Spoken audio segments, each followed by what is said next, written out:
Hey, and welcome to the Vergecast for the week of... The 17th, bro. The 17th of what?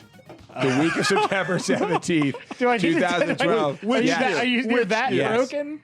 Josh hasn't slept, broken I man. would say, in like 3 days. I haven't mics slept, on? 'Cause I just don't hear anything. No, I was up late last night. No, it was on. It was and- working before. Don't. And I got up early today. Okay. Hey, and welcome to the Vergecast for the week of September 17th, 2012. Can I just... I'm Josh Topolsky. I'm Paul Miller. I'm Nilay Patel. And I would just like to say, for our loyal Vergecast viewers / listeners, Josh is he's Hollywood Josh now with the iPhone 5. He's on television late at night, early in the morning. Josh Hollywood. Midday. Josh Hollywood.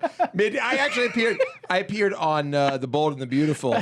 I came on. There were two people involved in a huge argument about cheating. And I walked on and had the iPhone with me, and I said, Wow. I think we can use Siri to settle this debate, guys, on the new iPhone 5. Yeah. And then I settled the debate and I walked out. Yeah. Yeah. And then I walked immediately to the set of General Hospital where I did a similar gag. Where your character That was came my back. mid- And that was they're my midday considering TV. replacing Whoopi with you on Hollywood Squares. Whoopee. And there's going to be more rows. I will be the center square in a new increased Increased height whole new row. Hollywood Square. It actually is now Hollywood Rectangle. It's one extra row of icons. That's exactly right. You're stealing Paul's joke, but No, sorry. Sorry. one extra row of celebrity, The of thing is- quasi-celebrity. My problem with that joke is I thought it so far ahead that it just did. It was never going to land well. It was Paul's- at the right time. Paul's been workshopping that was like joke the- for like 3 months. right It was joke, like wrong time. It was like the spruce goose. And of- for the of guy jokes. who's The Spruce Goose was a large wooden airplane. Yeah. There was never a right time for the Spruce Goose. Howard Hughes wasn't like, I'm duffed saying, it. what I did was overwrought. You know, at the point Okay. that it was ready, it was too late. yes, the tight hour we envisioned has was been never blown to ready. pieces. All right, now listen, guys, hold on. It flew. The spruce goose flew. Did you not see The Aviator starring Starring who? Leonardo DiCaprio? Can I talk for a second about... Now, listen, I've gotten some feedback from podcast listeners, Vergecast listeners, and they say that we sometimes talk over each other Yeah. during the broadcast, and I just want to say, I don't expect that that's going to change or anything, but I want you to know that we hear the feedback. We're not going to do that. We're never going to. The feedback is... We're not going to talk over. We're receiving the feedback. If we could control ourselves, God knows we would. if we could do anything to control our mouths or bodies, this What we're certainly would looking happen. for is tips. Tips on control. Turn my volume Control up here a little bit. But that's not the right knob. Hi, check. Oh, that's the right knob. Good, great. Yeah. Anyhow, this is the Vergecast where we discuss the week in technology, culture, and culture, and also Culture Club reunion. Is that happening? Carmen What's the story with Chameleon, that? man. Yeah. So this is a big week in technology news. If you are following technology news, that is, and even if you're not, because it's a big week for our world and our culture. Yeah. The iPhone 5 is out. It is. It's out today.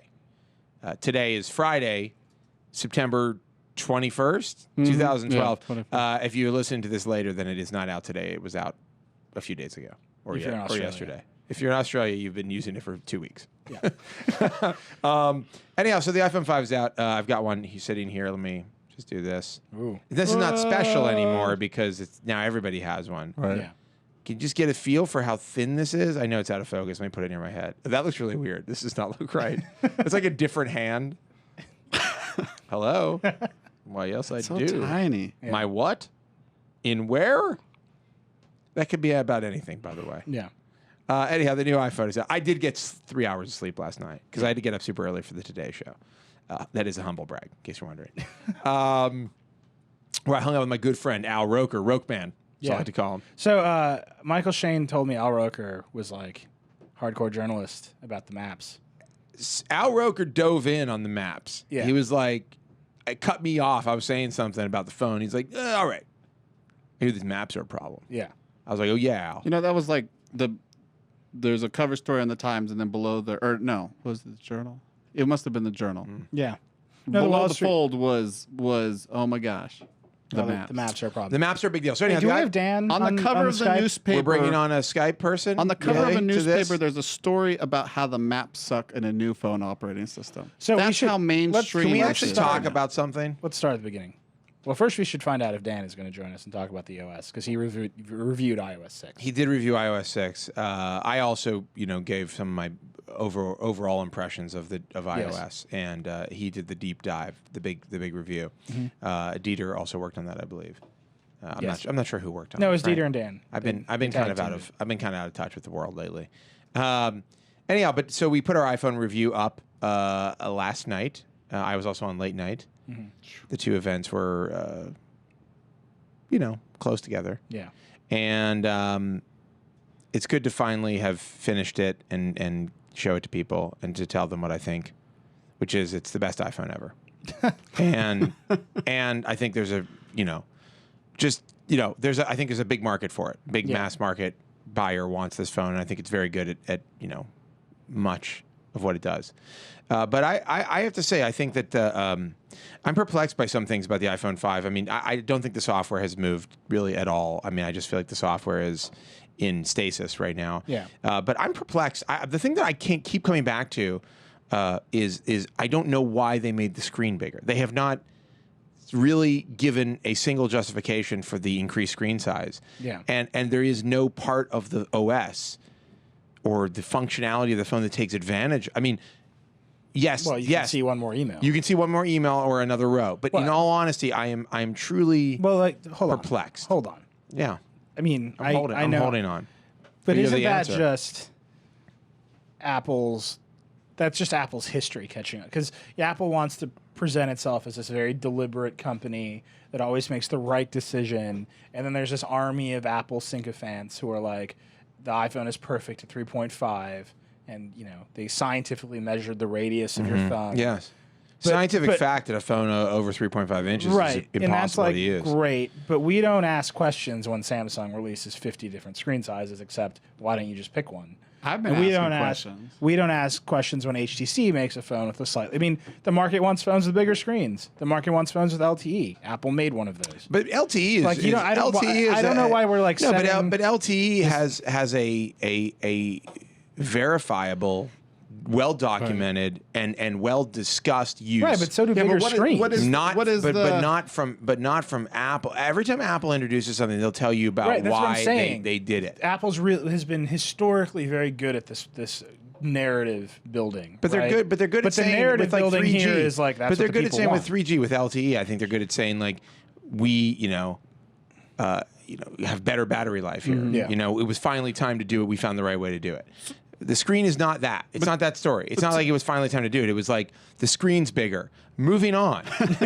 That's what it's like. Point though, and that seems like a failing for Apple. But what has Samsung ever explained to us? Yeah, they're like we make phones at 4, 5, 4.7, 4.8, I mean, certainly there two have styluses. Certainly there have been. I don't think. First of all, I don't think it's right to use Samsung as the only example. Well, of they're a phone the only company. other company that makes money. I'm not worried about people who make money. I'm worried about people who make products. Okay, but we don't ask if you have a phone there are a lot of other. that came out with a 3.7. All I'm saying is my only point that I'm trying to make here. Came out. Yeah. The Lumia 800 came out. It was 4. 4 point. The 800 is 3 point something weird. 3.7. Yeah, and then the Lumia 800 is like 4.3. 4.3. Or Lumia 900. 900. Yeah. Did you ask in your review why did they make the screen bigger? I mean, we asked why did you make the screen bigger without increasing the resolution? I think the that sheer might have been size asked. of the thing. What's the functionality that they added? Well, but their screens have always been those screens. No, I understand that. I just think that what is unusual. I get that other people do this, make arbitrary decisions. It's weird for Apple to do. What I'm saying is, when I first saw the taller screen, I thought there's got to be a reason. Apple always has a reason. That was my first thought. Apple always has a reason for doing stuff, and they'll tell you why. They don't just throw stuff in there. I mean, like the microphones, right? They'll tell you about why they added a third microphone. Yeah. They love that. They love to show people why they're doing something because it makes them seem special and different and better. What's bizarre to me is that when they talk about the screen size, they don't say, people made bigger phones. there's no reason. They don't give you a reason. Like, this is what Apple should do. Like, we They did don't give a you reason. study on the perfect number of emails to be shown. At the same time. It was like right. Even that. Before we thought it was 6, but everybody's so busy these days. They need 7. I think the thing that's like most irksome to me is that despite this new real estate at the top of the phone, I'm still like watching. I'm still literally stopping my thumb from going down on a button on the navigation of an app because a notification flips down over top of the button. Right. You were telling me about this. It's crazy. So the other thing is that when you're in an app that is not resized for the new screen, the notification takes up exactly the area that is left open above the app. Yeah. Which to me seems like you gave developers this new size, 1136 by 640. Why not just do something with the area up top and add a little space to the bottom? Well, like, why not? I mean, it's like if you're gonna make an arbitrary new size. Yeah. I mean, it's not arbitrary. But they could have made it a 4.2 inch. They could have given it even more pixels up there. I just don't understand why they're not. This is one of my biggest, like, by the way, this is a nitpick. It's I don't amongst think amongst many, but I think look, I'm just saying there are things they could have done with that space. I'm going to give you a few examples. Okay, they could have given you that, not given you an extra row, but given you a space where it shows you, let's say, I don't know, the weather, and the weather and all of your notifications. And when a notification comes in, it'll show you detail, and then it'll turn that into a little icon, kind of like Android does, or some variation of that. They could have given you a space that you could have your notifications and the date and some other, they don't show all of the information on here because like the date, for instance, you can't see on your phone. Yeah. It's not shown when you're just like using it. Yeah. So they could have given you other information, and then you might have been able to say, instead of doing that double tap and swipe to the left to get your music controls, maybe that area you could swipe to the left to get your music controls, swipe to the right to get your weather widget. I'm just, by the way, throwing things out. What about clipboard? I don't understand. Whoever looks at the clipboard on any device. No, you've got a device you like click and hold on a picture, and then you drag it up into the little drawer, and then you open up paper and you drag it out of there. And you're somebody who's been creating content exclusively on an iPad for 4 months. It's a good idea. I'm just saying that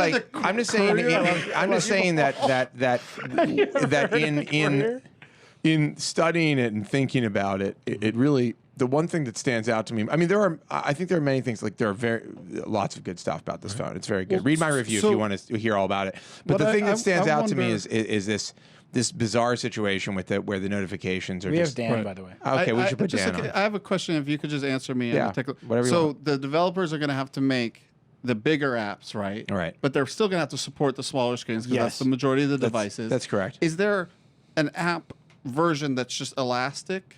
No, that's what they should have done with the notification. Exactly. That is the simplest thing that they could have done. You mean like app, it stretches it? You make one app. When it's on the iPhone 4S, it gets covered over by notifications. When it's on the iPhone 5, it shrinks down to the exact size of the 4S. Yeah. Well, there's a lot of ways.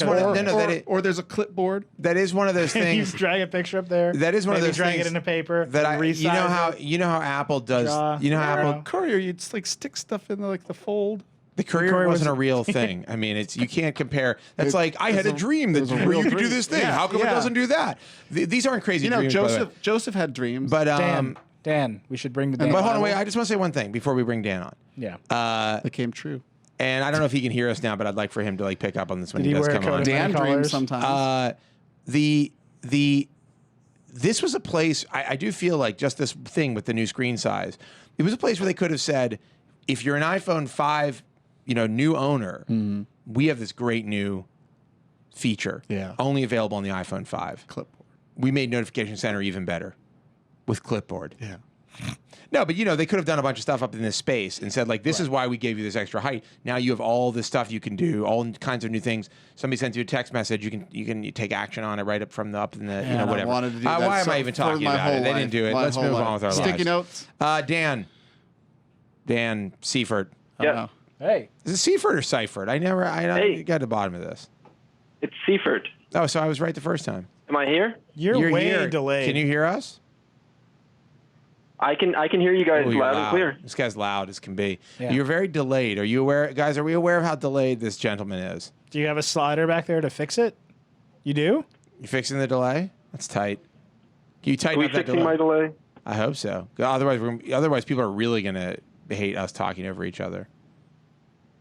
That was a really delayed laugh. I said that moments Maybe ago. you had to think about the joke a bit. I don't. It was pretty cerebral. Try clapping your hands. I wasn't sure Yeah. if I needed to laugh or not.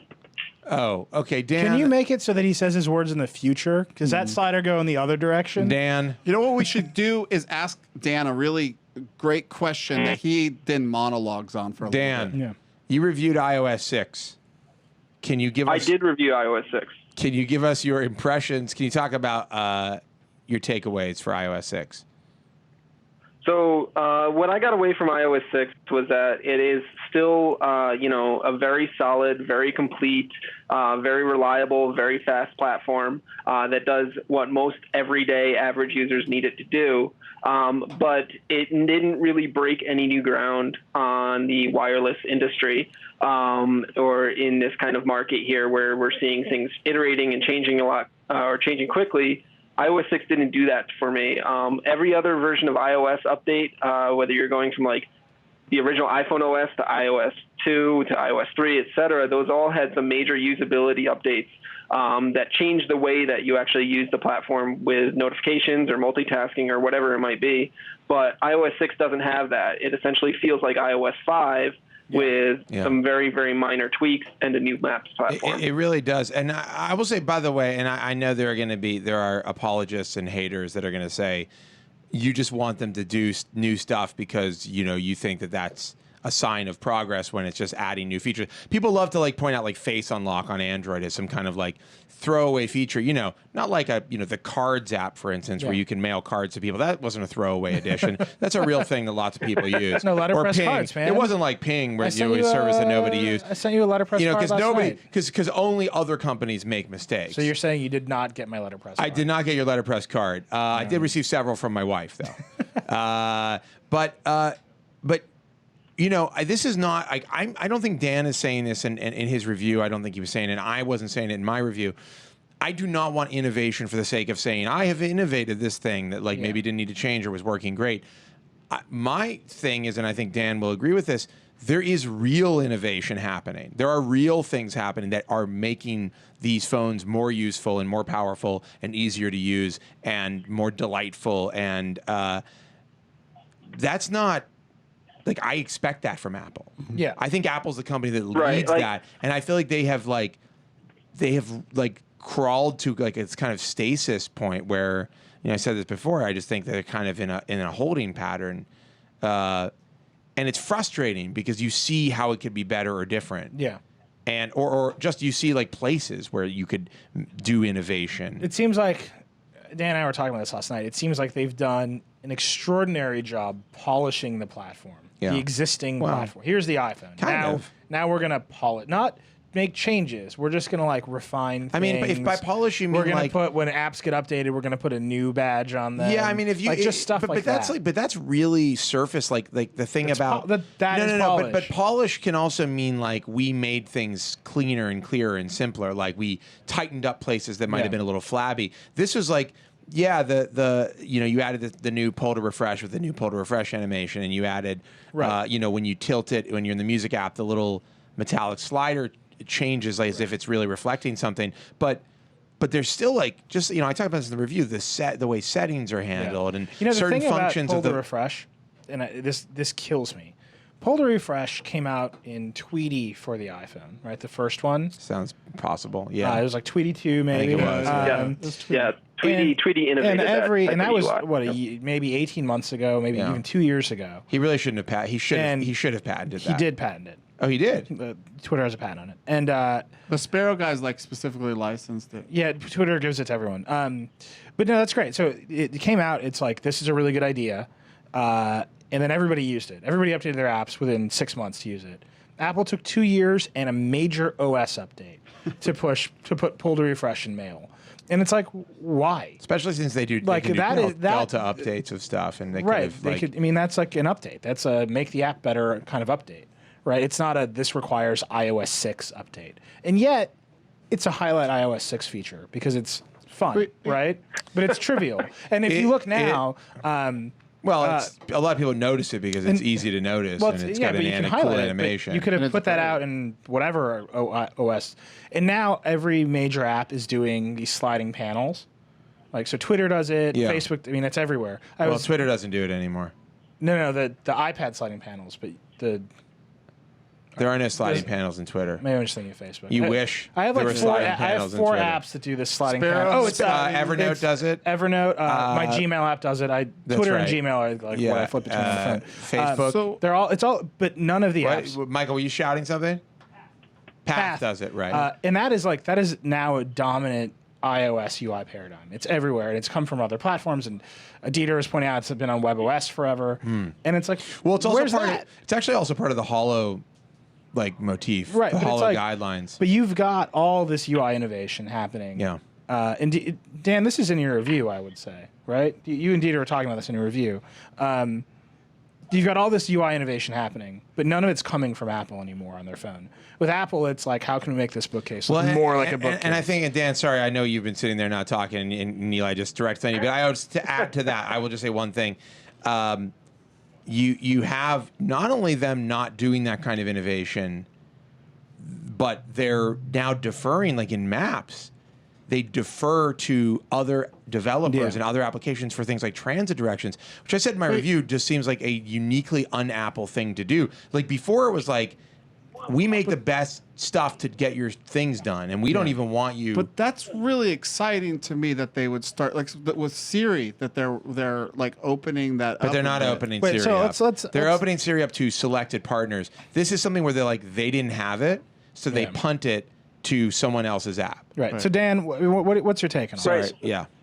So talking to that point, it's kind of interesting because when iOS was first introduced and a number of years, it always had the best stock apps. It had a really easy to use and simple mail client, a great calendar, all these other stock apps that came out of the box. And nowadays, because innovation has happened so much on the third-party app level, a user like myself, the first thing I do, and I know Nilay does this too, is replace almost all of the stock apps with third-party options from the App Store because they're better designed. They've got newer features that I'm looking for that don't happen in the regular iOS apps from Apple. And so it seems like even though Apple's included these things like pull to refresh and a VIP inbox on the email client, it's not nearly enough to make up for what's going on the other end on the third-party apps that are just innovating so much quicker. You look at something like Sparrow, or you look. Well, no, it's my home screen. It's I've replaced Mail with a Gmail app, and there are so many complaints about Google's Gmail app, but it's still better for me than Mail. Well, you're a Gmail user, so that's kind of a but I should still specific request. But if I'm an Outlook user, shouldn't I get to use an Outlook app? I mean, like, So anyway, so I've replaced that one. I don't use music. I use Spotify.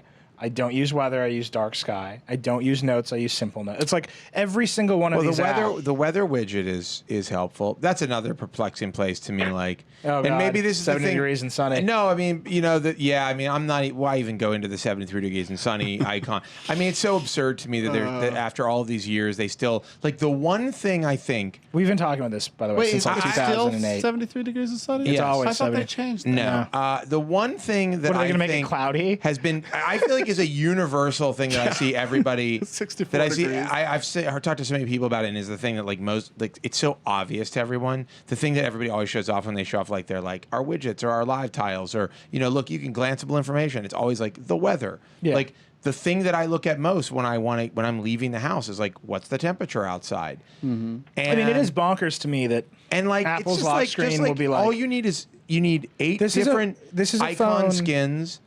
And the number needs to change. This is a phone Done. that will understand that when you're in a Walgreens to show you a loyalty card Right.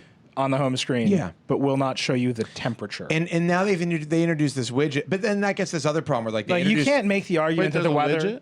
They have a weather widget. It's in the notifications. You've seen this. You can see this. No, okay. I can't. Why not? It's information from the internet.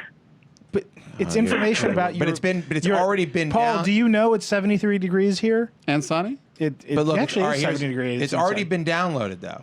It's now on the device. Right, but like when you browse to a website, it's downloaded onto the. Trolling Paul. Look at it. Look at it. You want to look at this mock-up that I did of the clipboard? Can I draw you it? Did you make a mock-up? Anyhow, of the some clipboard? great new emails. We'll talk about great that. new Paul's emails like coming covering in. it up. Hold on, is wait a Siri- second. But so Okay, they do have a widget. They have a widget. They have That's a great. weather widget and a stock widget. Oh, stocks. And That's great. And that's it. Yeah. Have you ever used that Yahoo Stocks app?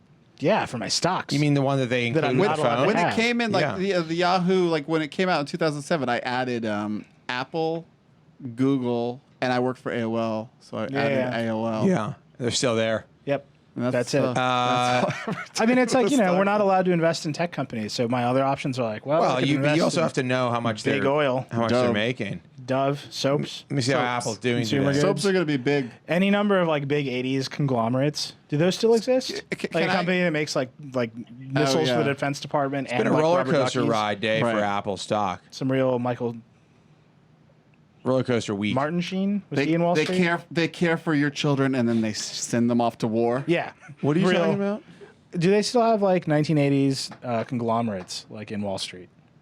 Where mean they like- make like you mean rubber like- duckies and like missiles. You mean Seagram's or Johnson & Johnson or Is Johnson & Johnson Mitsubishi Johnson & Johnson or makes- DuPont I think DuPont or is like are the you best kidding DuPont me? for all that. Yeah, but there are more. I mean, Mitsubishi makes like cars and like turbines and Jay-Z is into all sorts of things. Jay-Z. Samsung is And, like, obviously Samsung is one. I mean, you're talking about people who, Yeah, but you're talking about Samsung, companies that definitely. make like soap. Yeah. And they make cars and Yeah, they make right. like weird industrial stuff that nobody's Yeah. ever heard of. Poison. There are plenty. Poison. Dan, what were you saying? There are plenty of those. I was just saying Samsung as well because they make refrigerators and TVs and washing machines and mobile phones. And, But that's all like But I think- those are all electronics. I mean, Wrong. but there I think are- yeah, you're right. there are plenty of yes. I don't know how we're on this topic. So but I have a question. Is Siri is that going anywhere anytime soon? Is yeah, that I think getting it's actually good? gotten No, better. it's gotten better. It's gotten better. Even on my 4S. It's I mean, better. I'll say this: what they've done is they've added some things that it can do, and additionally, because the phone has LTE, it seems to work faster. Yeah. I think one of the big issues is that you're trying to push a bunch of data up and down on 3G networks that are not that good in this country. Yeah. And it's painful. And now with LTE, it seems slightly less Siri has painful. been slow for me in my home. I think they did a lot of under the hood stuff with iOS 6 though too, because I practically live on Wi-Fi networks all the time, and when I was using iOS 6 on my 4S, Siri was noticeably faster than it used to be. Yeah. So I think it's a combination of the LTE and the extra performance enhancements that they added with iOS 6. Performance enhancing drugs they've been doping do the you iPhone with. Do you guys actually use Siri beyond just testing your phone? I'll or say this. is there something you really just use? I I'll use say- Siri every single night. I actually will say Set- this. set an alarm. I truly think, wow. and by the way, and I think that I only like really felt this way. I thought Siri was a cool experiment with the iPhone 4S, and I think I say as much in my review. With this, when I was testing it, there were moments where I like specifically like I parked my car in this lot. It's like a few blocks away from my house because I get tickets all the time, and I walked down there to get my car, and I was like unlocking the lock to the lot, and I had my bag in one hand, and I think I don't know how I had this and the phone in the same hand as the bag, and I needed to get a phone number I was late to get my haircut, and I needed to call, and I didn't have the phone number, and I used Siri. I was like, get me the number for this barber shop, and it was like a moment where I was like, oh yeah, this is what Siri Was that in your for. address book? yeah. No, it went and searched for it and then gave it to me, and then I called it. That's really cool. And it was like, this is what Siri's supposed to do. Like, I literally had my hands full. There's no way I would have had to put my bag down, put the key down, and like sat there and typed it out.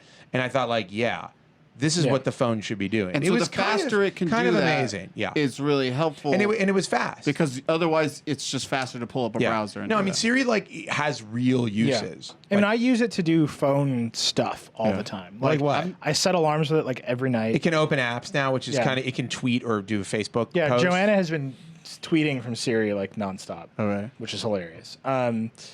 No, I mean, I use it to. I mean, it's easier to set a reminder with Siri than it is to deal with her reminders app. Yeah, I mean, all that stuff is better. That sometimes that's true. It gets like when you get into the details with her, it can be some kind. Sometimes like you're like, no, I want to. Siri's a bit disorganized. Well, yeah, like under the cover. like I'll set a reminder for this. Gets like frazzled. She's like, I'll set a reminder for this at the time and place. She is actually like a personal assistant. Yeah.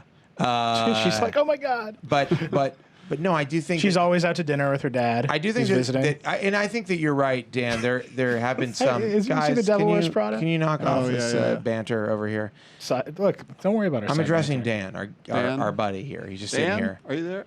Dan, I'm here. I'm waiting to be addressed. I agree with you that even with the 4S with iOS 6, I think that there do seem to be some under the hood improvements that are making it a bit faster. But I also think the LTE is. You can't mess with Pull to refresh is 3 years old. Somebody just tweeted. I've never had Siri on a device that I own. Yeah. It's really sad for me. Well, your next iPhone. I'm really excited. Well, I'm hoping to make it to the iPhone 5S, and then Siri's gonna be so cool. And I think Siri is a great example of the stuff that is. Well, first off, it's great for everybody. Yeah. I think when it works, it's really, really good. But I think that's one of those examples of things that I think for the big market out there. It's a cool feature. It's useful, and once they get it, they seem to be getting it working well. That's the kind of thing. It's like awesome, Like Siri doesn't do things that Google Now does that I find incredibly useful. Which will preemptively tell me where I need to be and how to get there. Right. Yeah. Which is stuff that's like to me is super futuristic. Siri is very futuristic in one way, and this stuff is futuristic in a completely different way. Right. I think that I'm excited about where the technology is going, where it's kind of like this predictive, very responsive assistant technology.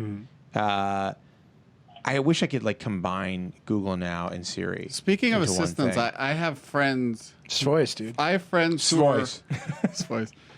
I have friends who are personal assistants, and they literally have to leave their notifications on a super loud alarm noises. So if their boss emails them at 2 a.m. They need to wake up. So Michael Shane has a beeper. If anybody emails them at 2 a.m., you should get. They wake up. A beeper? Yeah, you should give him a beeper. I'm not getting anybody a beeper. I'm just saying VIP is a very exciting feature for a small sphere of. Oh, I see. Because you can set custom tones and it shows you. So now only their boss wakes them up, not anybody. So Dan, what are your Michael? Are you hearing this? Oh, you told me. You told me that. No, I was asking Michael. Dan, I don't care about what you're hearing. Dan, you're in my VIP. Michael actually told me that he added me to his VIP. Didn't you tell me that? You're the first one, man. First VIP. There better not be any other VIPs in there. Michael, I'm getting you a pager. Trouble. I'm just letting you know. But I mean, Dan, we kind of got the overview. Do you feel like? I guess what is your impression of what's happening with Apple? Is this just like everybody talks about this TikTok. I think Gruber came up with the TikTok. Intel came up with the TikTok. Oh, was it Intel? Yeah. Well, Gruber certainly applied it to Apple, where he talked about the TikTok schedule of releasing things. And is this the tick or the talk now with the 5, the phone? It's the talk. The phone. Well, it's supposed to be the phone tick because it's definitely the tick. Sorry. Okay, and so last generation was the talk. The software. The talk is like the iterative version, and the tick is the new version. The software the software feels like it's now talking. The software is a talk. Talk. Yeah. The software is talking. Do you think that? Does your impression that they're going to tick for the next version? I feel like they kind of have to at this point. Yeah, I agree. I think that it would be really great if they did do something to Dan just got super blow loud, our minds. Something that would really impress us more so than what we're seeing with iOS 6, at least with the new stuff in iOS 6, I should say. Right. I mean, I feel like, and I think everybody's now saying this. I mean, maybe it's because in my review I go particularly hard on the software, and that I'm seeing the comments and people tweeting at me talking about it. But everybody's like, that's all going to change in iOS 7. I mean, that is okay. No, don't do that. Don't. Can I just say something about this phone? This phone and our criticism of it has turned Apple fanboys into the worst kind of Android fanboys. Straight out. It is the same arguments. It is the same nonsense. Like, you just don't understand. I have been told now that I don't understand Android at a fundamental level.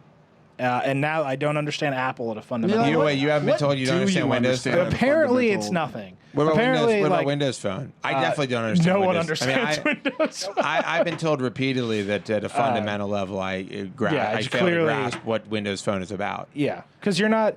You know, it's. I'm not getting in, getting out, and getting on with my life. That's Yeah, the you should problem. get on with your life. I'm You just should getting ignore in. the phone. I'm getting right in and never getting out. No, it's like it's don't wait for look. A lot people love the iPhone. They made an iPhone with a bigger screen that's lighter, that has a longer battery life, best iPhone ever, and it has LTE. Lots of people are going to buy and love this terrific iPhone. phone. I would It's a buy great this. phone. Like I'm still an iOS guy, but I I would buy can't this stress in a this enough. heartbeat. It's a terrific phone. It may be our highest rated phone on the site at this point. It's a terrific phone for everybody but me. I mean, no, it's not that. It's Apple very clearly decided that their software was good enough that they didn't have to add anything major to this phone. They focused on the hardware, which was a big advance, which is great.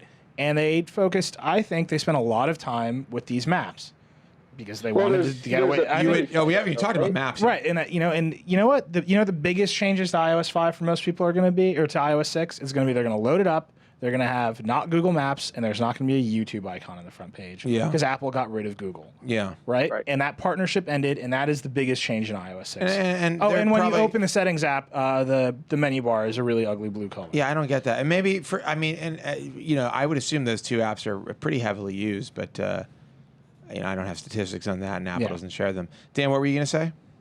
Well, I was going to say that we haven't really talked about maps at all yet, but there's the theory that so much work was involved, and I know we talked about this in our coverage of the maps, that so much work was involved in developing this map system from the ground up, that any kind of like new innovations that could have come to iOS 6 were possibly pushed to the wayside. I mean, look, all the engineering efforts that were needed. You can't do what they did. I mean, every app that used to use Google Maps now seamlessly uses Apple Yeah, but Maps. that's just because they plugged it. But that's a lot of. It's not just like a simple. Well, let's talk about maps. Seriously, Let's talk about maps. I mean, maps are. So I do think that there's a level to. There's a level to the hype about the problems with maps that is like it's really blown out of proportion. Mm-hmm. I think there are some extremely serious problems with maps. I think the problems are exacerbated outside the United States. I think that's. I think they're worse outside the United States for sure. Some of the things I've seen look pretty bad. There are issues in the United States, certainly. Yep. My experience with maps was relatively frustrating because I actually use maps to get things like subway times and I'm actually very accustomed to the Android maps, which are I dare say. Yeah. I don't even dare say. I'll just say it. They're the absolute best mobile map you can get, in my opinion. I mean, they are chock full of extremely useful information. They're consistent. Their directions are excellent. It's like everything you really could think of, they got in there. But those have started to fragment away from iOS maps since the first Droid.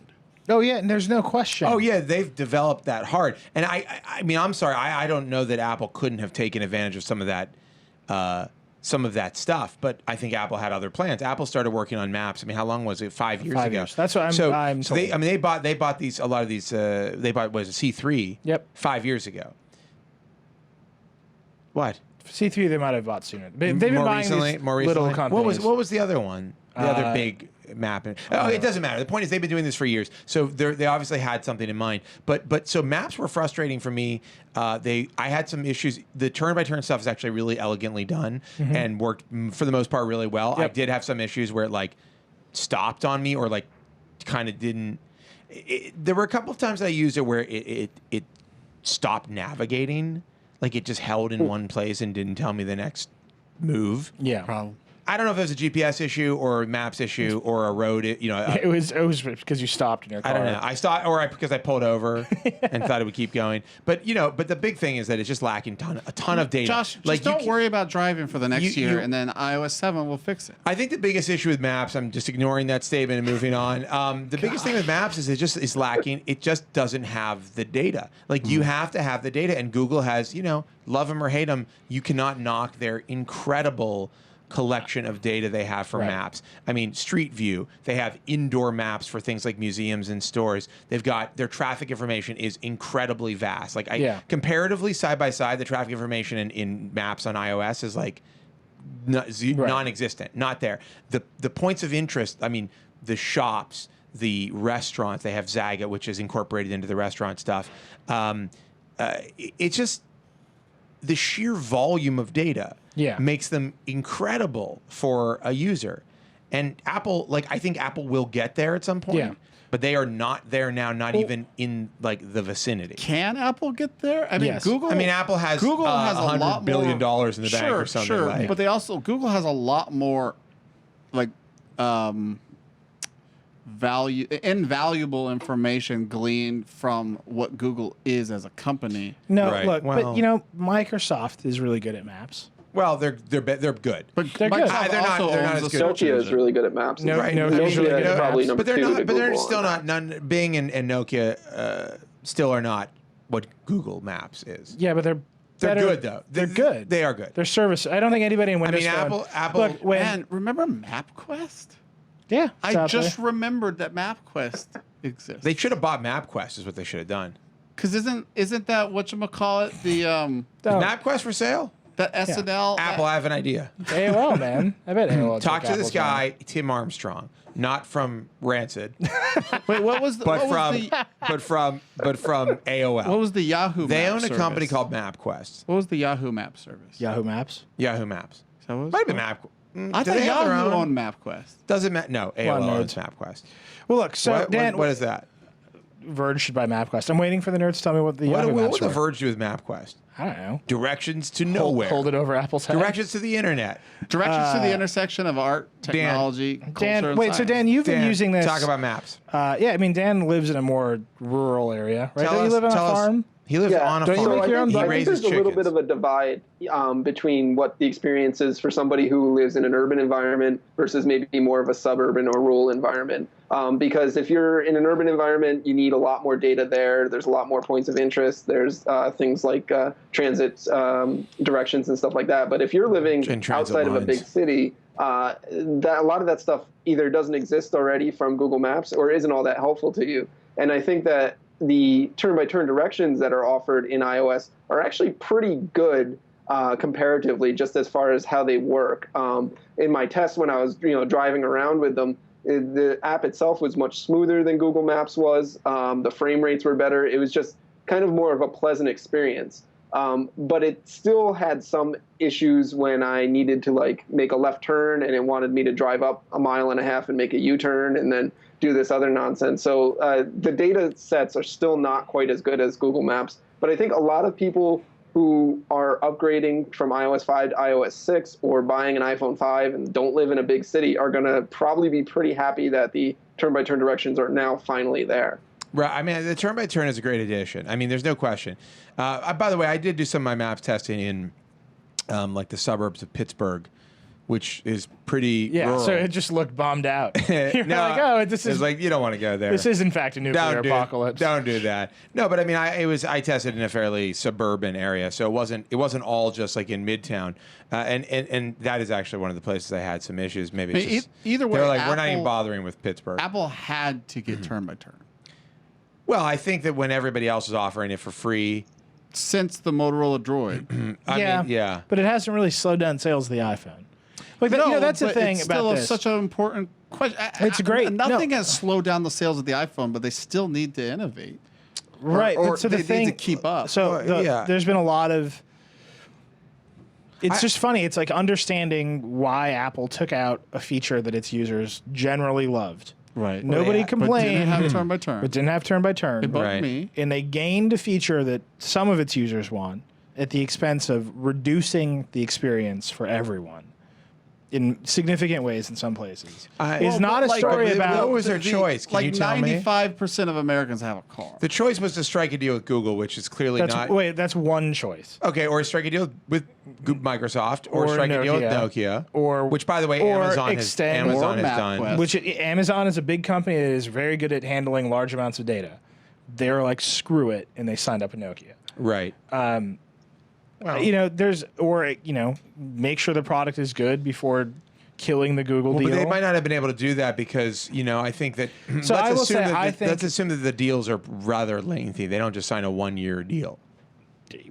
there's no way for us to. But these are large. I'm speculating. That's called speculation. It's speculation, but they're real companies. Like it's Apple and Google. Right, they get to do whatever they want. Well, what do you think? Is it just their desire to get away from Google as quickly as possible? I think it's both, and I think Apple made a decision that their product was good enough, and I think remember in June before WWDC, Google just randomly held a pretty minor Maps event. Like the weekend before, they were hastily called. It was like they gave us 3 days notice. We're having a Maps event, right? And it was all. But it was also on the eve of everybody saying, "Oh, Apple's going to unveil its new Maps." Right, but I'm assuming at that point Google knew, and they were a little bit taken aback. Well, I'm sure Google knew way before that. No, I don't. I don't think you call the event 4 days before you have it. So you think Apple called them up? Tim Cook called up Schmidt. I think negotiations failed, and he was like, "Listen, we're going our own way on this one." I just that there was a certain amount of hastiness to Google's actions there, and now I think Google is very, very pleased with the bad reaction to Maps. I think there's a reason they have not put out an iOS. Here's what Google I want to know: Maps is this another? Is this another Antenna Gate though? No. I mean, I feel like by the way, Antenna Gate was a totally meaningless controversy. No, but and let's put it this way: Antenna Gate, some minority of users. Yeah. This did not slow down sales of this phone. Let me finish. Yeah. Some minority of users. You had the best gate of all time. What? I'm gonna let you finish. Don't worry about it. Some minority of users during Antenna Gate saw something in their phone they didn't like. They felt that it was dropping signal. Sure. Certainly we had division on our team. Some people could get it to happen. Some people couldn't. There was like a lot of. I mean, I didn't have Antenna Gate issues. Other people did. Apple held, it rose. The controversy rose to a fever pitch, spurred by like blogs essentially. Yeah. And some very vocal, angry users. Definitely without question, a minority of the total users. Hold on, of the iPhone 4. And Apple called this press conference. They said, we realize there's some issues with the way we display signal. There's some other stuff. They kind of said, look, we get it. They kind of did something like what they're doing now with Maps. They're like, look, we get it. It's not the best experience. We're working hard to improve it. Here's a lie about how it's cloud-based. Well, whatever. So that's Apple's. But that didn't, to the majority of users, that wasn't really a thing. They weren't like, my iPhone keeps dropping calls every time. The majority didn't say that. They were like, this new iPhone's great. You know what happened? Is everybody bought a case. And I'm wondering, I've never thought of this Apple before. also gave cases away. Do you think case manufacturers drummed up the controversy a little bit? Because man, those guys cashed in. Did in-case just rake in. I don't think so much money because of Antenna Gate. I don't think. They gave away free bumpers. I think people were. But they also gave away free in-case cases. Yeah, but I think case makers made more money on people who were like worried about dropping their phone than people who. I'm making a joke, funny conspiracy theory, but it's awesome. I mean, it is actually. There's possible they helped, but the point is, Antenna Gate was a small group of users. It got very bad at one point. It was on the front page of papers. Apple's new phone is flawed. They sold more than ever. Right. They introduced the phone with the same design. They said, "Hey, we fixed it." Sold more than ever. I mean, I feel like there is some element here. And by the way, like I've used the Maps. I think there are major problems with them. Again, let me be clear. I don't think the Maps are good. Yeah. I'm disappointed. Have you looked at Flyover of the Brooklyn Bridge? I mean, look, Flyover to me is a complete confection. It is not a real thing. No. It's beautiful. It's interesting. It does really cool stuff. It makes people on national television, when you show it to them, they ooh and ah at Flyover. Yeah. But that is the only function of Flyover, as far as I can tell. Like, I'm not going to take a tour of Manhattan using Flyover. Like, that's not my bag, baby. Yeah, what? Austin Powers slang. It's coming back in. No, it's not. You heard it here first. Yeah, baby. Anyhow, by the way, not the first time I've tried to get Austin Powers slang back into the vernacular. Oh, God. But what I'm saying is, okay, Flyover, yeah. So Maps, they're not good, but I also think that a lot of it is like internet rage and not necessarily like reflective of what most people are experiencing. Well, I think to Dan's point, who is still with us, Dan, I'm so sorry. Yeah, I'm still here. Yep. I think to his point, I think a lot of users are like, holy crap, I have turn-by-turn navigation for free on my phone now? That is awesome. Yeah. And that's their whole Maps experience. Right. Because they drive everywhere like most Americans. Until the turn-by-turn screws up, which it's been doing for people. I mean, turn-by-turn did lead to me killing an entire family. No, it was... No. But it happens. Well, I should say that, I've used Google's Maps turn-by-turn on Android for years since it, came out. And that's by no means perfect. No, either. that screwed me up. You know, I've been totally screwed by turn in Google Maps. Though I will say lately it seemed really accurate. I have been led to many mysterious, desolate areas. Physically, like Pittsburgh. I started out and it drove me to Pittsburgh. And where is everybody? No, Pittsburgh's a wonderful town. I love it. Disclaimer. Yeah. I'm originally from Pittsburgh. Yeah, Google Maps has done the same thing. Yeah, but it's just like it does seem like right out of the gate. I think I saw John Pikowski from All Things D tweet yesterday. Pac-Man. He was like, I was using iOS Beta 6 during the Samsung trial, and I tried to get to the courthouse, and it got me lost. Which is like, poor day. I mean, it's just like you should. That's like the courthouse hasn't moved in a long time. It's like that's right there. Good point. There's definitely some work to be done. I'm not trying to defend the company. I am saying that the internet has a tendency to what?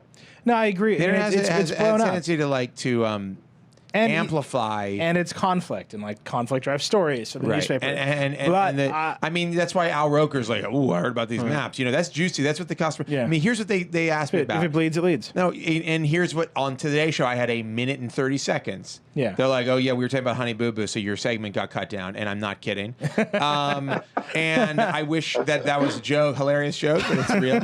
And it was like, tell us about the phone, and then as I was talking about what's new about it, they were like, what about this dock connector? It sounds like a lot of people are pretty upset about it. And then, hey, these maps are screwed up, right? And then catch you later.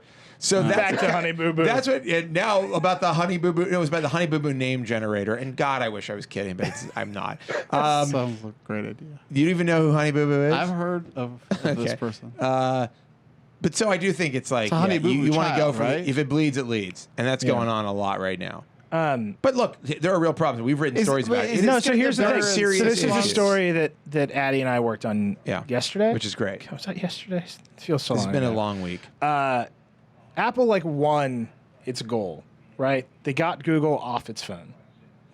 That's what they wanted. Yeah. Is that, and all the politics aside, right? Whether Google wanted to track every iPhone user in a whatever they wanted. Blood sample is what I was going to say. Yes. Bloodbath. And a bloodbath.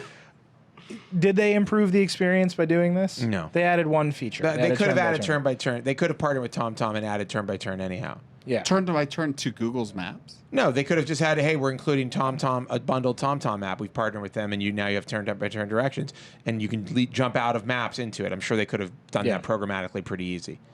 I mean, I'm saying there were other. They could, if turn by turn is the one thing they added that's awesome. Flyover is not. It's an ooh and ah, but it's not like if real there was feature. a shortcut to getting turn by turn on your phone, I think they would have done it a couple of years ago. I don't know. That's the thing. I mean, who can say? They didn't accomplish. This is a very long bet for Apple, and it's like they're gonna probably more than likely achieve parity in Maps in the next few years. Crowdsourced. Although that is a crazy lie. Right? Well, but in order to crowdsource, you have to have a lot of stuff going for you. You have to remember that Google Maps is the map on the internet. Google is, search, okay? And when you're searching for maps, use Google Maps. They're collecting a lot of data. They're calling a lot of data. And, they've actually made some incredible partnerships happen. I mean, Zagat is a good example. They bought Zagat. They bought Frommer's travel guides, right? Yeah. And that's just an example.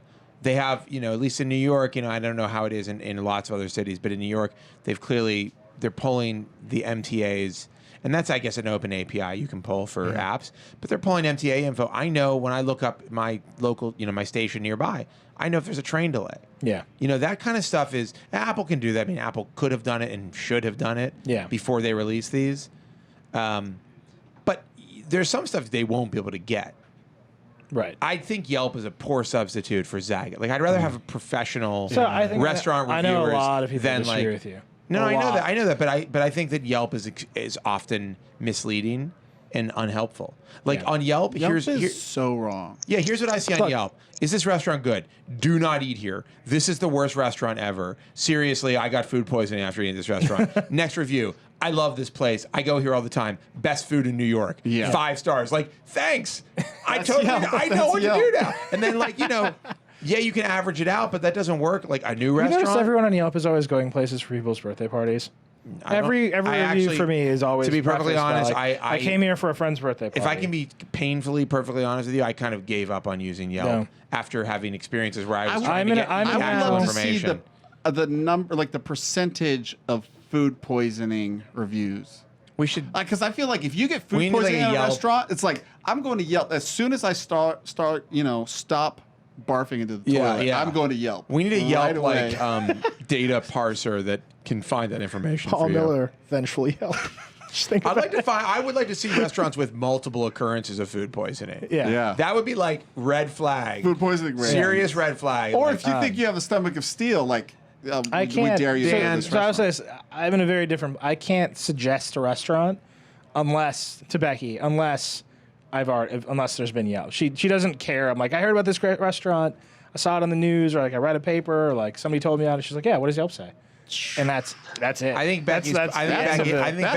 She is not. I think Becky's put a little bit too much faith in the crowd. Consider counseling. In my counseling, dear counselor. Is that how you start a counseling session? No. Dear counselor. Where is that? Like you're writing a letter? Is that in France? Dear counselor. I don't understand that. Dan, I'm so sorry that you just... Counselor, my counselor. I feel bad. We brought Dan on. Yeah. And we're just rambling. Well, we can move on. From Dan, do you use Yelp? Because Dan did something else. What's your Yelp? Did you get food poisoning? I don't use Yelp. I mean, I live in the suburbs, man. Okay, we get it. You live in the beautiful rolling countryside. You don't have to deal with rude Manhattan. We just have home cooked meals, man. We go to the farmers market, and we kill our own chickens. And how many chickens have you killed this week? Were we keeping count? I mean, rough. You think you would keep count if you farmed your own? Dan did something else this week that I want to talk about. Are we? What else? Can I say something? I'd really prefer you didn't. I am so bored with the iPhone of phone and tablet operating systems. I know there are some things that can be done. I know they can be improved. We can add a clipboard, which I've diagrammed here, and it's really great. I'm getting you a patent, Paul. Go ahead. But I don't know that I want to call it a dead end, but maybe a plateau. So here's actually, it's not a plateau. I really want to get to the phone operating systems are like the experience riding in commercial jet planes. It's just there's a tweaks sometimes. It gets a little better. No, sometimes wrong. the seats are softer. No. I actually think when you see something like Siri, it perfectly illustrates. It's a shining example. It perfectly illustrates how better. little we have actually done, and how far we have to go before these things really are natural and do what they could do, what their potential is. Because I think we're like just scratching the surface. I mean, I avoid doing things on all phones because I know they won't be good at doing them. And that could change. And if it did, it would be very exciting. There are certain things I'm just like not interested in trying to do, that could be done really well. Like copying and pasting photos and text from a website. Can I just... I actually avoid copying and pasting. Yeah. No, so can we hear about your clipboard idea? Let's just zoom in on... Can we zoom in on this? They can't zoom in on it. They can't zoom on this? Oh, gosh. Wow, you just knocked that camera badly. Can you just cut to the... What are we trying to do here? Can we get this shot for Paul? I like that's on me. Yeah, I'm like falling asleep. I'm so tired. Oh my god. Oh yeah. Macro. It doesn't work at all. This is terrible. This is the worst television. This is in history. the worst. Good thing it's... No. I'm just gonna tell you guys. Here we go. Oh god. So we got up here. You're on a web page, right? You tap and hold, drag it into the clipboard that is available to you now that the iPhone 5 has so much more screen real estate. Yeah. Drag your photo up in there. Wait, where am I? Am I in a web page? Yeah, you're on a web page. So you're just surfing around. You're in the ideation time I'm just when you're surfing. just going through all sorts of websites, dragging them into the clipboard, getting the raw material. The clipboard is a holding area. Yeah, it's a holding area. Come on, leave his. And then leave you his get demo over, alone. you get in and over to paper. You pull some stuff out of your clipboard into layout, and you like paint and then on it you with your courier, paint. you courier all over it. Yeah, you you're like cool shoe And then you idea. close Yeah, it you like a book. design Like a Nike saw shoe. this, I saw this But fire here, hydrant. check out this I awesome. thought the color would be great for the sole of the new shoe I'm designing. Yeah, absolutely. Ugh. So then check this out. Check this In out. the future, we're all shoe creative. designers. So you're like chatting with barista. you're chatting with somebody because their notifications come up in the top, and then you can reply right in line. You're in your Photos app. Drag photos into You mean the clipboard? No. This is just your. This is a different version. Did you make of like, a second page of this? This isn't the clipboard. This is like. This is just the fact that you can drag things into this tray. It's good. a behavior of dragging things stuff. into the tray. It's a drawer. It's a drawer for dragging things And into. it's lined with And linen, this is an gray action. linen. Yeah. This is an action. Why don't they have a drawer? I'd like to see wait, the let's- actual like handle. All right, great job on that. You were. Can I just say one thing in move on. response? Let's move on from. Close. But let's move on. this from the actually iPhone. ties into this very well, because Dan went to a huge Windows Phone event this week, Oh, wow. so I did. I want to talk about. By that. the way, I just want to give everybody bad news. We have to wrap up soon because we have on the Verge rehearsals. Yeah. And also, I'm dying But no, here's of tiredness. with your mobile operating, like what's become very clear to me, especially with iOS 6, is that these things are just windows into like manufacturer ecosystems. So like you can be in the Apple ecosystem and use iCloud and buy your music from iTunes and do all this other stuff they want you to do, like shared photo streams instead of Facebook. Right. Or you can be in the Google ecosystem and use like Google Calendar and Where is Gmail. this? On Android. Oh, yeah, what, Android. I mean, Android is like designed to work best in that ecosystem. Yes. Or you can be in the Microsoft ecosystem and use Outlook and Bing and all this. And it's like, we are now getting to the point where instead of picking a piece of hardware or picking an OS, Right. the thing that you actually need to pick is like, how Googled up am I? How much do I No, want you to have to pick a life. Right. Yeah, you have to pick a life. You literally have to. No. Yeah. I was like, I was complaining about this the other day. I wanted to buy a movie on my Xbox, and they had like, refill your Xbox points, and I was like, I will happily give you a credit card. Yeah. And you can charge whatever amount of money you need to charge on it. Just show me the amount. And I was like, this sucks. And I ended up buying it on Apple TV, and I was thinking about, like, I really do have to choose. I have to make a decision here. Like, I'm going to be one thing or the other, and it sucks. Yeah. It's It's like, I don't- I don't want my whole life to be planned out because I bought a phone. Right. I want to have choices. Yeah. I want to break free. Just keep going. No. But you know what I'm saying. I want to be able to drink Pepsi or Coke. what you're whenever I want. describing I want to does mix Pepsi and Coke in the same glass. Yeah, and what you're with a describing little to twist me, of lemon, though- maybe. Why not? What you're describing to me I does deserve not it. I sound deserve it. like some wild new playground that we have. It sounds like a settling down, like a good settling down. No, it's a bad settling down. No, he means the thing Without- where you get to choose. Right. No, I'm just saying. Yeah. So we have these choices or whatever. When I good or buy bad. this, it's Wait, never I like. want to hear Paul's point. Sorry. Well, so, because my original thing was talking about how clipboard. rapidly are these innovating anymore, and are we kind of plateauing? I think the phone operating system has matured. I think it's really, really good. Yeah. And we have choices between different ones, different ecosystems for sure. But that's the real choice. And I'm saying that's the thing. But that's a choice. But I'm talking about innovation. Right, but what I would rather confused. see is the phone operating systems as independent platforms that allow me to pick whatever ecosystem I want. So I really like iOS because it's polished and great. I would like to be able to plug in the Google ecosystem and say I like that better. But that's just I'd like- rearranging the chairs. No, it's decoupling. No, I actually- it's decoupling all of To- the to services that I Nilay- to require Nilay's point, let from me- the OS that I use. To Nilay's But point, let you'd me give you still have hold the on, same hold on. features. Let They're me give you be an different. example of this thing that is happening right now that is freaking brilliant, and I use all the time, and I wish that everything was like this. The Kindle bookstore and Yeah. Kindle reading. Okay, I have a Kindle app on an Android phone, on an Android tablet, on the iPad, on the iPhone. Right. On, there's a reading app for the Kindle Fire. Spotify is another good example. Audio. Spotify, Audio. Yeah. They are platform agnostic, essentially platform agnostic. And actually the same goes for Amazon movies in a lot of ways. I mean, You're missing won't the let, Prime stuff. Well, you're missing the Prime stuff. Well, you're missing the Prime stuff. You can't download. Well, it's on TV. No. It's on TVs and on boxes. Right. It's not on phones or tablets, really. Right. Except for the Fire. But the books are, platform agnostic. I can install it on whatever I want. My books sync everywhere. They're missing one feature. They're missing the Kindle lending. Okay, fine, but I'm saying. But I'm saying even Amazon is like the core they're constantly dancing into this world. Is platform agnostic. I can pick it up from wherever I am. I don't need to be plugged into one person's thing or another person's thing. But a lot of this could be solved by simply saying, okay, I don't expect Apple to make the best Gmail experience ever. Mm-hmm. Here's what Apple could do. Mm-hmm.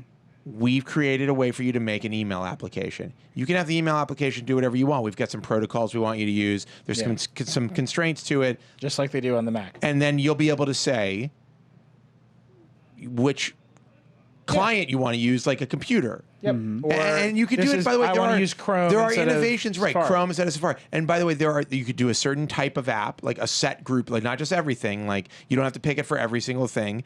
And by the way, I think all phones should do this. And there should be guidelines. But there could be very simple ways to do it. There could be a switch. I mean, Apple has, God knows, they have enough settings on their phone, okay? It is like nothing, but it's like settings all the way down.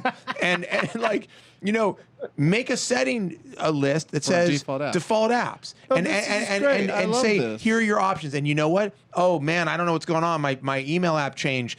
Restore to defaults. Mm-hmm. Yeah. Boom. You've solved your problem. I hate to keep bringing up WebOS, but WebOS had that exact feature, and it was never actually implemented well enough before the demise of WebOS, which is a shame. Matthias Duarte drew a picture of every dream screen he would want on a phone. No, Dan's right. WebOS was the best, and it was the best ruined by HP. It had all of these great settings, here's all the stuff you want to do, and Matthias was like, here's all the stuff I want to do, and then a barrel of monkeys was charged with building it, and then they were never given enough money. They didn't have, but I will say, there was regardless of historical, things we can talk about to discuss what was better or not. Meg Whitman said HP has to build a phone. Yeah, they have to build a smartphone. She's on her way. She's following Leo out the door, I think. All right, Dan, let's talk about Windows Phone. Hold on, wait. I just want to say, I do want to say, but I think this point is really crucial and really important.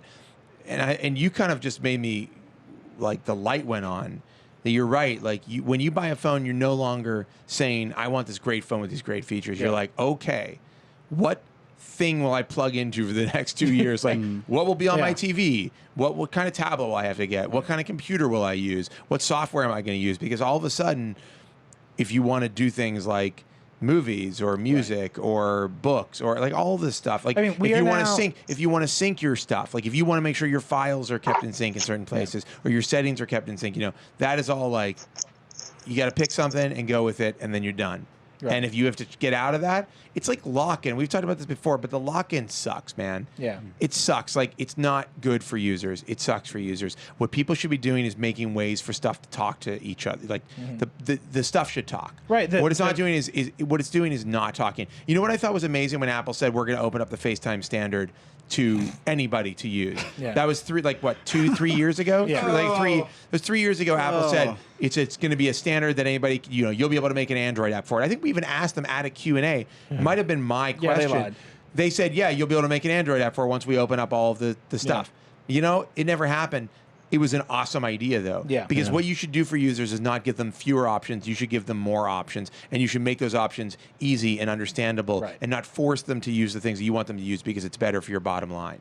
Right. You know what's good what makes users happy and makes them want to come back to your product? It's giving them things that they want and need and doing it in a way that's elegant and delightful and amazing. And I feel like companies are more concerned about, did Google need the Play Store?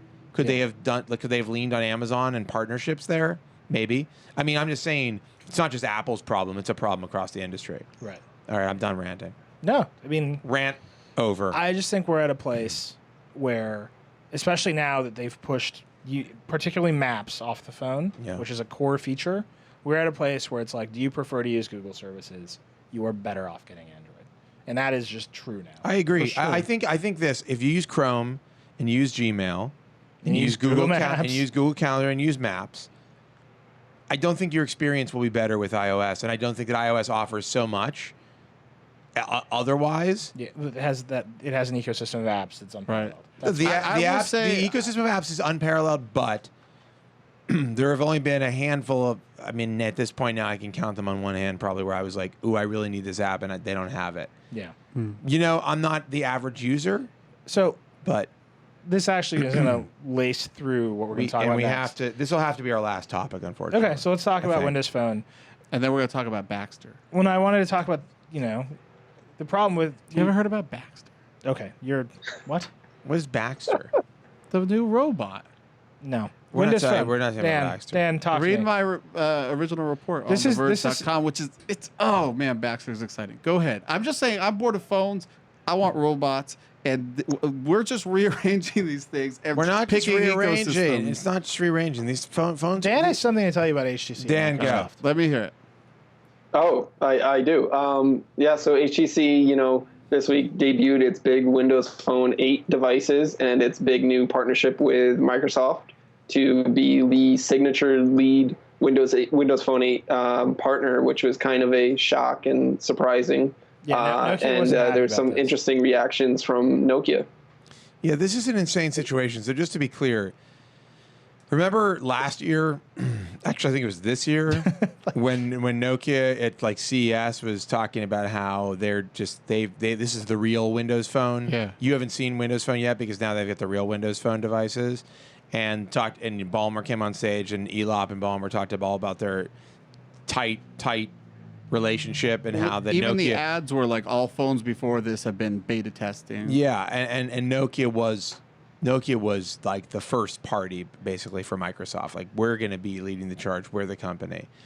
Microsoft just pulled a total basically pulled like an Android move on them. Yeah, where they're like, all right, now we're blessing HTC as the flagship. Dan, they're actually called Windows Phone, right? HTC's phones, right? Yeah. Wow. Microsoft worked with HTC on this a lot for the naming and the marketing of these particular phones, and Microsoft told them to put Windows Phone 8X and Windows Phone 8S in the name of the devices. And the point was that the companies were like, when you go to a store and be like, I want a Windows Phone, well, those are the Windows phones right over there because it's right in their name. Right. And then the Lumia phones will be off in the corner. I mean, what's crazy is that Nokia just got on stage and was like, we have these awesome new... With Steve Ballmer, though he was only on for the tail end. Yeah. We've got these awesome the flagship phones. We're like, oh boy, here come the new badass flagship phones from Nokia. And here's HTC. And by the way, the phones have a lot in common. They're like... super colorful. They look very similar. Shells. They've got bright colors. Yeah. I mean, the HTC phones look really good. I mean, I thought the Lumia looked good. Dan, you have this theory where you're saying Windows Phone, Microsoft's kind of pushing these bright colors. Yeah, so I just it's kind of a funny thing because if you look at Android or iOS, obviously the only thing you really see are white or black color schemes, and here's Windows Phone with these super bright colors. Nokia's been doing it for a couple generations, and now HTC has literally, they call it a limelight yellow, and it looks like every single runner's shoes that were at the Olympics, and it's the brightest phone I've ever seen on the face of the earth. Can I just say I think this is such an awesome moment in. I mean, I think that at least look. I'll say the Windows Phone devices are starting to look really amazing from a hardware standpoint. I think. It is so refreshing to see people getting playful with hardware design. I mean, I actually think, I talk a lot about this. The iPhone 5 is very familiar looking. Seriously, I mean, if this were the white one, I could easily tell you this was the 4S, and at this distance, you probably wouldn't know the difference. But it is beautiful hardware. I mean, just gorgeous, beautifully made. But I will say, it's not wow, I can't believe this. It's a better version of the iPhone 4S. I think the Lumia and these new HTC phones they're just doing something cool and different. They feel different. They look different. What's funny is Nokia's been doing these crazy colors for a long time. Well, Nokia's always been really daring with design. Pre-Windows Phone. I mean, do you remember the crazy designs they used to do when they were doing just straight Symbian stuff? Yeah, right. I mean, they've always been daring. And they were doing some of these brighter colors though, and just. As far as Nokia being pissed off right now, I can't imagine. If I was Nokia, It's like, there's no great, way. great, Microsoft. But you know, HTC's doing bright so colors they had some Cool, words. Cool. No, but you know what I think this is, and it was Dan and Ross. I think and I were having this conversation. There is in this world. There's Apple, and there's Samsung, and then there's a parade of losers. Right. Well, no, it's true. Well, there's Apple, there's Samsung, and then everyone else is trying to catch up. Right. And those, I mean, it's HTC hasn't really made any money with Android.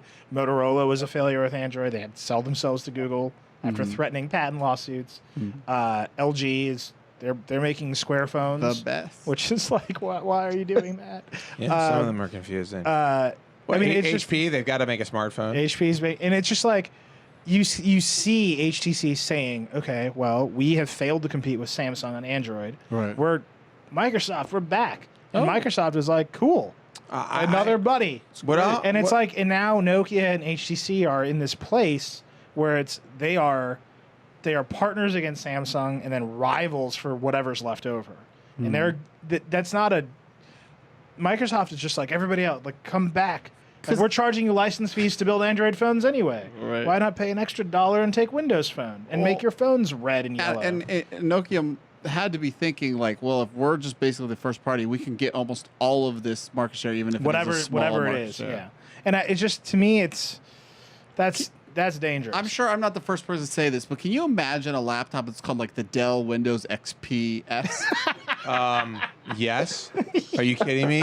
I'm sure that has been brought up many times in meetings between Dell and Microsoft. Just like, let us call a laptop the Windows 7 laptop. I just think I don't know why that picture is up on that crazy. screen in there, but Yeah.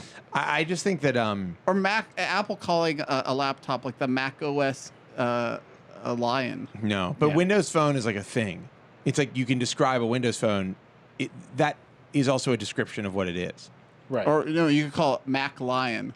But that's not a description of what it is. No, when it's you a say, Macintosh that runs it's Lion. a Windows phone, you mean like it's a phone that runs Windows, which is what it is. Yeah, this is a Mac. So like a Lion Mac.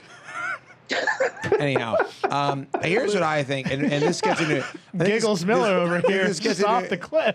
Gets into a conversation we've had many times, but Yeah. I do think we have an oversaturated market. I think we've had a big upheaval in a state of flux where everybody's thinking like we can do this too. Like they were like, oh, Apple's doing this. Well, why don't we just get in there because now everybody can do it. And inevitably this is going to be whittled down to a small variety of players who really are good at doing. Not everybody can do everything. Getting back to circle totally back to our conglomerate. Conversation. Not everybody can be DuPont. Is that who he said? Yeah.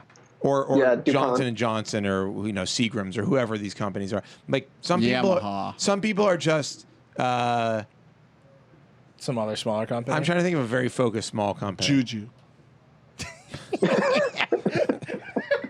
No. That was Fusion Garage. Fusion Garage. Oh, God. No, some people are just who's the company that makes Where is what's a company Garage? that makes one thing really well? Leica. That's a good Yeah. one. But okay, fine, Leica. Fine. I wanted something a little more like traditional. Carl Zeiss. Carmex. Rolex is pretty good. Carmex. Rolex. They make watches. I bet Ray-Ban. Rolex also makes like bombs on the side. Like super Rolex. precise. We make the best watches in the world and bombs. Guess what time it is? Time to die. Rolex bombs. Time to die. It's time to go. It is time to go. But I'm just saying, like, you could be Rolex. Yeah. Not everybody's gonna be Seagrams. Yeah. We're gonna find the Rolexes. The Seagrams are few and far between. Yeah. And that's the Vergecast for this week. Wait, no, Dan, that's the Vergecast. Sorry, go ahead. I just want to say one thing about how Microsoft's strategy with these colors is, and it's like a polar opposite of what we've seen happen with Android for a long time, where Android manufacturers were essentially, mimicking, especially Samsung, were mimicking what Apple was doing. What? And then when you walked into a store, you saw, a sea of phones that all looked almost the same or very similar. I've been talking about this for a while. Sorry. I mean, this is something that it's like not just a sea of phones that look the same, but a sea of ugly ass phones. Like a sea of phones with no design like no skill. Like I just think there needs to be like an IQ test for phones. Is this the droid charge? You have failed. No, it needs to be like, does your phone offer something that is not just like a reskinning of something, but doesn't add any cool stuff that's actually useful? Right. Or like, is your phone just another black rectangle? Yeah. With like a silver band around it? Like, you're not allowed to sell your phone in America. You can sell it somewhere else, but like, what's funny I is live in that America and I don't want you to sell it here. Ideally, our like completely monopolistic carrier controlled market would filter that stuff out. I mean, I think Verizon's like, what we need is the droid charge. I think it's great to be influenced by things. Dan thinks it's funny they keep ripping on the droid charge. By the way, I keep seeing him crack. He loves the droid charge. Look, when we designed the Verge, we were influenced by a lot of different stuff, but I think ultimately we came up with something that love it or hate it, it's different. Kind of looks like an iPad. Yeah, kind of is like an iPad. Basically, it's got rounded at but love it or hate it, it's unique. And we're working to continue to make it unique, so I understand like going through the design process and going like, oh, I love this, like let's do something like this, and then going like, well, what can we take from that that's really good and mutate it and change it to make it something else. But so do that, but have an idea, right? Have like an original thing you're gonna do, like make it stand out, like make it look different, I have to say, like, the HTC phones and the new Lumias really excite me from a design standpoint, from a hardware standpoint. What doesn't excite me is, like, it's like the Galaxy Nexus is the phone I use despite its hardware. Yeah. It's like the iPhone is the phone that I would use kind of despite its software. There are things about the software that I don't like or enjoy now. Yeah. But it's like such a tight package, and like it works, works well enough, and it's got such an awesome industrial design that I'd say like, well, I could see myself using it. But I don't want to feel that way about do something great in software and do something great in hardware design. Like it needs to be there one way or the other. Nexus. You made a good point. Yes, Google's got a lot riding on this Nexus, man. I've heard rumors that Josh. I think Dan was making another point. You made a good point, but I interrupted Dan. Dan, were you saying something else? I'm known to interrupt. Dan, go. Well, I was saying as Microsoft's strategy to get people to notice Windows Phone 8. And when they walk into a store and they see 4 phones that are these really loud, bright colors, that would, catch their eye, because most people walking into a phone store are probably walking in looking for either an iPhone or some Android phone like a Galaxy S3, because they haven't heard of the 8X and they haven't heard of Windows Phone, et cetera. But these really loud, beyond just like a marketing display, but right down to the phone itself, like screaming at them, like, "Hey, look at me!" Yeah. It's an interesting strategy that's very different than what we've seen from the other phone manufacturers in the past. They should make that. It's a good idea. The screaming. They should make. They should make their proximity sensors like start screaming when you get near them. You should tell the people at the Nexus, because they're freaking out comments. No, and Dwayne Reed, when I walk by certain aisles, starts talking to me. Yeah. Oh no, that's right. And I was saying about how it's like the Santa technology where you walk past. And these people really are freaking out about the Nexus. You want to finish your rumor conversation? Oh, about the rumor? Yeah, we've heard some rumors. We've heard, there's whispers, there's rumors that, October is going to be, look, it's the year, October 19th, which is my birthday. Send gifts to the Verge, folks, was when they announced the Galaxy Nexus. I have strong reason to suspect that there will be something in October, because Google knows it's my birthday month, and they want to make me a happy guy. So look, I mean, I really hope, I will say this. I swear to God, if this is a cheap plastic Galaxy Nexus type piece of crap with they put a pentile screen in this with a pentile AMOLED screen and a shitty camera, like, guess what? You're up against the iPhone. You need to bring your I really want to swear. I really want to swear back. So I'm going to swear. You need to bring your fucking A game. Yeah. Like, seriously, this is not a joke. Google, you want to battle Apple? I'm just saying this as a guy who loves technology. The Galaxy Nexus is not the A game. The software is your A game. The hardware is like your D game, C game. Like, it's kind of annoying. There are things about it that are good. It's fast. It's fast. I like the screen resolution. I think it's a little bit too big, but whatever. But bring your A game. Yeah. I have to say, I think HTC and Nokia just brought their A game when it comes to phones. You know, they're taking the newest version of that software. It's like it's what they have. Like they can't suddenly come up with a newer version or better version of Windows Phone. But you know, 8 is supposedly better. The hardware design looks good. The specs sound good to me. Yeah. These are phones I'm legitimately interested in. Like maybe these will be phones that I'm going to want to use. I don't think the same can be said. Like I look at the S3. I know a lot of people have them and like them. I look at the S3. I don't think that's someone's A game on hardware. No. I think it's like you threw this together quickly in like, I don't know what. To avoid a lawsuit. Alphabetical game aside, like by the way, can Google Photoshop? Photoshop. Can Google have its own like phone look? Like Microsoft has a phone look. Apple obviously has one phone, and then there's Android. Can Google carve out its own look? I think they need to. I mean, at this point, and by the way, I think Google would have to take much more control over the manufacturers than it has in the past. I mean, Microsoft is taking control with HTC and Nokia. Like, or they could make an awesome phone with glitter, and that people like and are like, yeah, this is pretty boss. Like it comes preloaded with and find a way to sell it so that people buy it, and then other people will be like, oh, we should do what they did because that had a lot of success. Just like people saw the iPhone having success, they were like, we should do what they did. Yeah.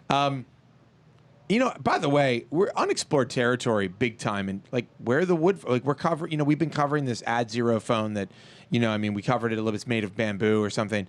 Where are the wood phones? Where are the phones with like leather backs? Like where is there only one material? Virtue made all those. No. Forget Verge. No, Get that out of my BlackBerry did face. a leather back. They did a fake leather back, and fake leather's fine too. But like, there are other materials one could use. There are let's do something interesting. No, I don't care about carbon fiber, Mike, as Michael suggested. Michael just mime shooting himself what we don't need because he was like, so severely chastised. What we don't need is like the molded plastic curve. So are you drawing? No, we gotta wrap up. We gotta wrap up. I have an idea for a phone design that's really different. Does it have a clipboard? I don't know. Does it have a keyboard?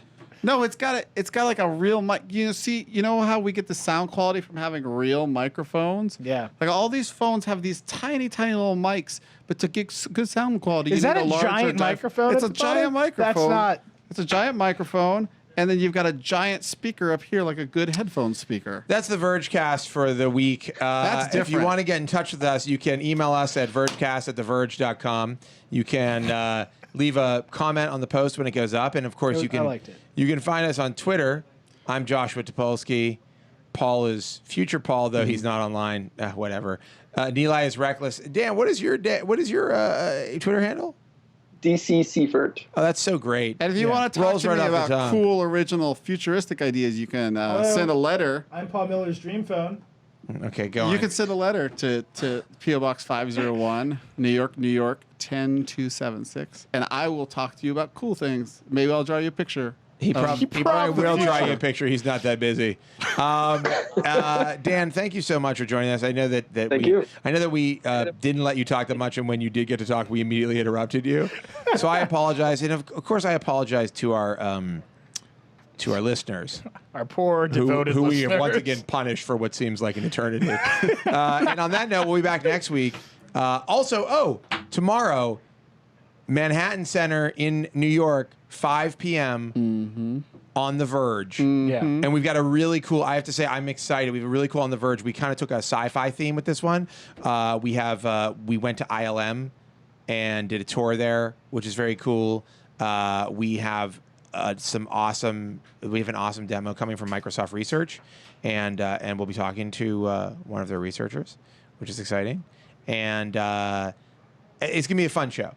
And it's going to be just loose. We're going to be hanging out. We're having a good time. I think you guys should come. But, of course, limited capacity, so get your tickets early. Yeah. 5 p.m. The information's on the website. What do you something you want me to say? I was pointing at the computer like there's a website. There's a website. I saw the computer. Look at the line. We're all doing this. The line, Matt. There it is. Where you at, Dan? Dan, can you get your hands up? Can you just... No. All right. That's the Vergecast. As always, I wish you and yours the very best for the weekend ahead. Paul.